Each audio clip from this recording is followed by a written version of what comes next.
Senator Alex Padilla, I have questions for the Secretary. Today, a United States Senator in his own community, in the city in which he grew up, elected under the authority of the people, stepping forward to get answers to legitimate questions. And we see him being thrown to the ground after being removed from a room forcibly and put into handcuffs by multiple people.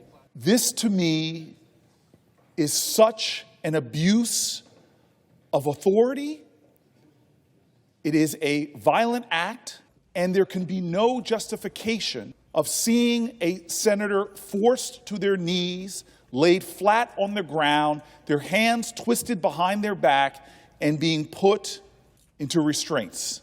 But this is a pattern and a practice. This is not an isolated incident. I remind people that in my own community, in the city of Newark, we had a congresswoman and a mayor at a facility.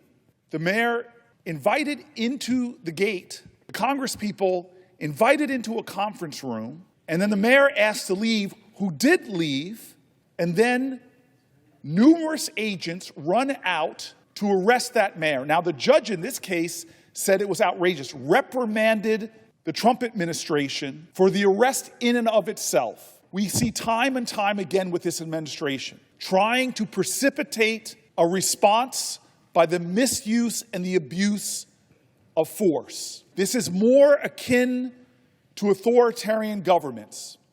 When you see a democratic nation having their executive begin to arrest mayors, begin to arrest judges, begin to arrest a United States senator who is simply asking for answers to their questions, to remove them from a room forcibly, to throw them to the ground, to put them in restraints.